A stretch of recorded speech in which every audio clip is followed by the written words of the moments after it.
اعوذ باللہ من الشیطان الرجیم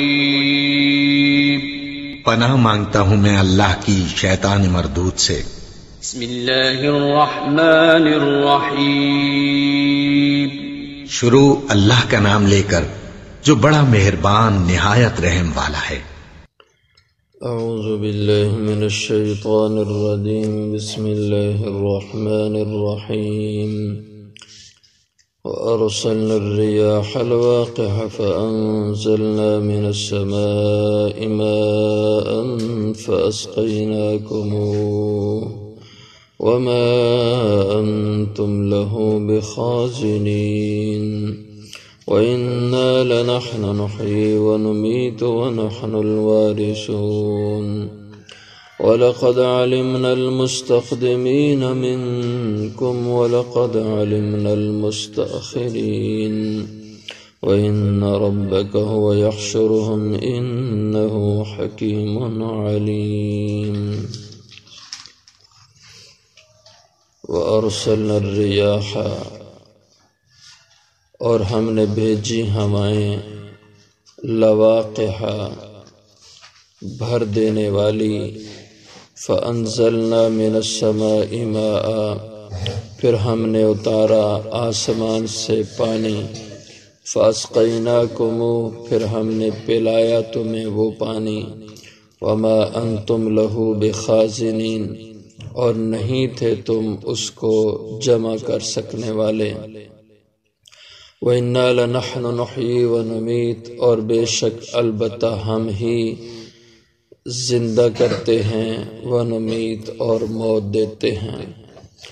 ونحن الوارثون اور ہم ہی وارث ہیں اس کے پیچھے وَلَقَدْ عَلِمْنَا الْمُسْتَقْدِمِينَ مِنْكُمْ اور البتہ تحقیق ہم جانتے ہیں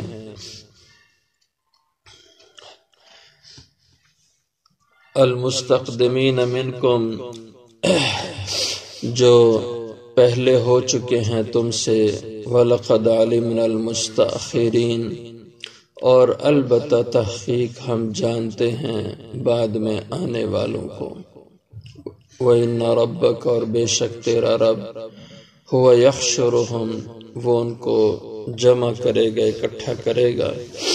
إِنَّهُ حَكِيمٌ عَلِيمٌ بے شک وہ ہے حکمتوں والا علم والا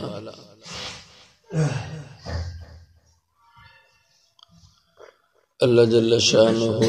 اپنی قدرت اور توحید کے دلائل کو بیان کرتے ہیں ہوائیں اللہ تعالی طرح طرح کی بھیجتے ہیں ایک تو ہوائیں ہوتی ہیں جس کو مبشرات کہا ہے قرآن کریم میں کہ بارش سے پہلے اللہ تعالی ہواؤں کو بھیجتے ہیں جو خوشخبری دیتی ہیں کہ اللہ کی طرف سے رحمت ہونے والی ہے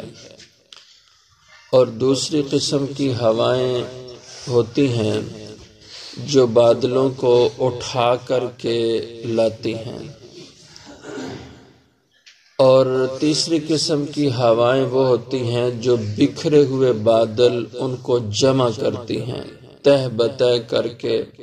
ان کو گھنے اور بھاری بوجھل بادل بنا دیتی ہیں اور چوتھی قسم کی ہوائیں وہ ہوتی ہیں کہ جو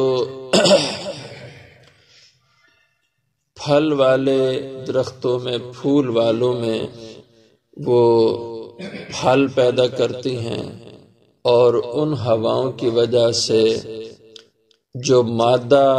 درخت اور پودے ہوتے ہیں ان میں حمل پیدا ہوتا ہے اللہ واقع یہاں جو فرمایا یہ وہ ہوائیں ہیں جو بھر دینے والی ہوتی ہیں جو ملٹی کرتی ہیں پودوں کو درختوں کو جو پھلدار ہوتے ہیں تو یہ اللہ کی قدرت سے ایسا ہوتا ہے تو فرمایا وَأَرْسَلْنَا الرِّيَاحَ لَوَاقِحَ اور ہم نے بھیجی ہوائیں ریاح ری کی جمع ہے لواقح لاقحتن کی جمع ہے اور یہ کہتے ہیں حاملہ کو لاقحہ کہا جاتا ہے یعنی وہ ہوائیں جو بادلوں کو پانی سے بھر دیتی ہیں، پانی کو اٹھاتی ہیں سمندر سے، سمندر میں ارتعاش پیدا ہوتا ہے سورج کی شعاؤں سے، اور اس پہ اللہ ہوائیں چلا کے اس ارتعاش سے قطرات کو وہ ہوائیں اٹھاتی ہیں اور اٹھا کر کے جا کے بادلوں کو حاملہ کرتی ہیں، یعنی بادلوں کو بوجھل بنا دیتی ہیں اور ان کو پانی سے بھر دیتی ہیں، اور پھر ہوائیں چلتی ہیں اور وہ ان بادلوں کو وہاں سے اٹھا کے جہاں جہاں اللہ کا حکم ہوتا ہے وہاں بادلوں کو پہنچا دیتی ہیں۔ فَأَنزَلْنَا مِنَ السَّمَاءِ مَاءً، پھر ہم نے اتارا آسمان سے پانی، یعنی بارش برسائی۔ فَأَسْقَيْنَاكُمُ، پھر ہم نے وہ پانی تمہیں پلایا، تمہاری ضروریات پھر اس پانی سے پوری کی۔ وَمَا أَنْتُمْ لَهُ بِخَازِنِينَ، اور نہیں ہو تم اس پانی کو بخازنین ذخیرہ کر سکنے والے، اس کو جمع کر سکنے والے نہیں ہو۔ ہم نے تمہارے لیے زمین کو ایسا بنا دیا کہ جو زمین نرم بھی ہے لیکن ایسی بھی نرم نہیں کہ پانی کو اپنے میں باقی نہ رکھ سکے اور سارا پانی تیزی سے جذب کر جائے، بلکہ ایسے اللہ نے اس کو بنا دیا کہ وہ تمہاری ضرورت کے پانی کو کچھ وقت کے لیے اپنے پاس محفوظ رکھے۔ یہ ندی نالے، یہ تالاب، یہ اللہ کی قدرت سے ایسے ہیں کہ اس کے اندر پانی جمع ہوتا ہے اور ایک وقت تک انسان کی ضرورتیں اس پانی سے پوری ہوتی ہیں۔ یہ ڈیم پانی کے ذخیرے اور یہ دریاؤں میں پانی کا چلنا، اگر اس زمین کو اللہ ایسے نہ بناتے تو پانی آسمان سے بارش کی شکل میں برستا اور زمین اس کو اپنے اندر نگل جاتی، زمین اس کو باقی نہ رکھتی۔ تو یہ اللہ فرماتے ہیں وَمَا أَنْتُمْ لَهُ بِخَازِنِينَ، تم اس کو اپنی ذات میں اس پانی کو ذخیرہ کر سکنے والے نہیں تھے، اس کو جمع کر سکنے والے نہیں تھے، ہم نے اس کو تمہارے لیے ذخیروں کی شکل میں پانی کو محفوظ رکھ کے تمہاری ضرورت میں لگا دیا۔ اور اسی طرح ایک بہت بڑا ذخیرہ پانی کا اللہ زمین کی سطح پہ باقی رکھ دیتا ہے برف کی شکل میں۔ کتنے دنیا میں گلیشیئر ہیں جو ہمیشہ باقی رہتے ہیں، موسمیاتی تبدیلیوں کے باوجود ان کو اللہ تعالیٰ باقی رکھتے ہیں۔ اور اب چونکہ موسمیاتی تبدیلی میں بہت شدت پیدا ہوئی تو دنیا میں الارم بج گیا کہ جو قدیم گلیشیئر ہے وہ بھی پگھلنا شروع ہو گئے، اور اگر یوں ہی رہا تو پھر دنیا میں پانی کی ضروریات کیسے پوری کی جائیں گی۔ اب ظاہر ہے ہمارے یہاں پانیوں کے جتنے ذخیرے ہیں ان میں بڑا حصہ وہ گلیشیئر کا ہوتا ہے۔ گلیشیئر گرمی کے موسم میں پگھلتے ہیں اور ان سے پانی پھر دریاؤں میں، ندی نالوں میں بہتا ہے، اور یہ ڈیم پانی کے جو ذخیرے ہیں ان کے پیچھے بھی وہی گلیشیئر ہوتے ہیں۔ تو وَمَا أَنْتُمْ لَهُ بِخَازِنِينَ، تم اس پانی کو ذخیرہ کر سکنے والے نہیں ہو، ہم تمہارے لیے اس کو ذخیرہ کرتے ہیں۔ وَإِنَّا لَنَحْنُ نُحْيِي وَنُمِيتُ، اور بے شک البتہ ہم ہی سب کو زندگیاں دیتے ہیں۔ وَنُمِيتُ، اور موت بھی، معدوم بھی ہماری قدرت سے ہوتا ہے، زندگی موت سب اللہ کے ہاتھ میں، اس کی قدرت میں۔ وَنَحْنُ الْوَارِثُونَ، وارثون، اور ہم ہی مالک ہیں اصل اس دنیا کے۔ جیسے ایک آدمی فوت ہوتا ہے، چلا جاتا ہے، تو اس کے بعد اس کا وارث اس کی جائیداد کا، اس کی ملکیت کا وہ مالک بنتا ہے۔ اس طرح سب پہ موت آ جانی ہے، سب کو معدوم ہو جانا ہے، ختم ہو جانا ہے، تو اصل بقا کس کو ہے؟ وہ اللہ کی ذات کو ہے۔ کل من علیہا فان وَيَبْقَى وَجْهُ رَبِّكَ ذُو الْجَلَالِ وَالْإِكْرَامِ، ہر چیز پہ فنا ہے اور بقا صرف تیرے رب کی ذات کو ہے جو ذو الجلال والاکرام ہے۔ تو یہی مفہوم اس آیت کا ہے کہ اِنَّا لَنَحْنُ نُحْيِي وَنُمِيتُ، کہ سب کو فنا ہے، وَنَحْنُ الْوَارِثُونَ، اور ہم ہی اصل مالک ہیں اس کائنات کے کہ بقا صرف اللہ کی ذات کو ہے۔ وَلَقَدْ عَلِمْنَا الْمُسْتَقْدِمِينَ مِنْكُمْ، اور البتہ تحقیق ہم جانتے ہیں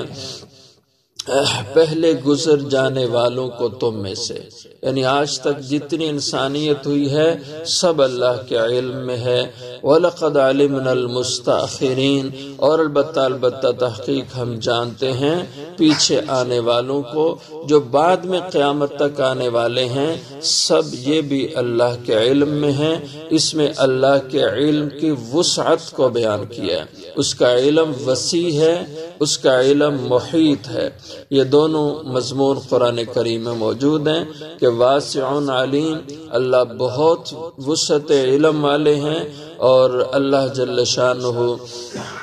کا علم وہ محیط علم ہے کہ ہر شے اللہ کے علم کے دائرہ میں ہے۔ کوئی چیز کائنات کی، کوئی ذرہ اس کے علم کے احاطہ سے باہر نہیں ہے، اس کے علم سے خارج نہیں ہے، ہر شے اللہ کے علم میں ہے۔ وَإِنَّ رَبَّكَ هُوَ يَحْشُرُهُمْ، اور بے شک تیرا پروردگار وہ ان سب کو جمع کرے گا، مستقدمین مستاخرین، جتنے پہلے انسان، جتنے تمہارے بعد آنے والے، سب کو اللہ جانتا ہے، سب کے حالات کو جانتا ہے، سب کے اعمال و حرکات اللہ کے علم میں ہیں، اور وہ سب کو جمع کرنے والا، سب کا حشر اسی کے ہاں ہونا ہے۔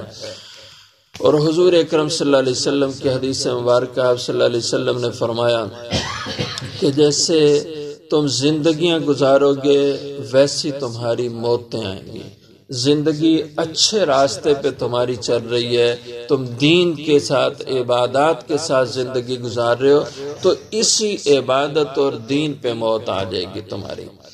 اور جس طرح تمہاری موت آئے گی ویسا تمہارا اللہ حشر کریں گے۔ موت دین ایمان پر آئی تو حشر بھی دین اور ایمان والوں کے ساتھ تمہارا ہوگا، اور اگر موت بے دینی پر آئی تو حشر بھی تمہارا بے دین لوگوں کے ساتھ ہوگا۔ جیسے حدیثوں میں اس کا مضمون موجود ہے، جیسے ایک حدیث میں آتا ہے کہ جو بے نماز ہوتے ہیں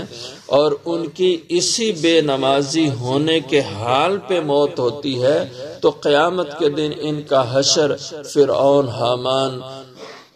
اور دنیا کے بڑے بڑے کافر جو نامور کافر ہیں ان کے ساتھ اس کا حشر ہوگا۔ تو ان ربک هو یحشرهم، بے شک تیرا رب ان سب کو جمع کرے گا۔ انہ حکیم علیم، بے شک وہی اللہ حکمت والا ہے، جو حکم اس کا ہوتا ہے، جو کام اس کا ہے، وہ حکمتوں سے بھرا ہوا ہے۔ علیم، وہ سب کچھ جانتے ہیں، جو حکم دیتے ہیں وہ اس کے علم کی بنیاد پہ ہوتا ہے، وہ کوئی بھی چیز، کوئی بھی حکم اس کے علم سے باہر نہیں ہے۔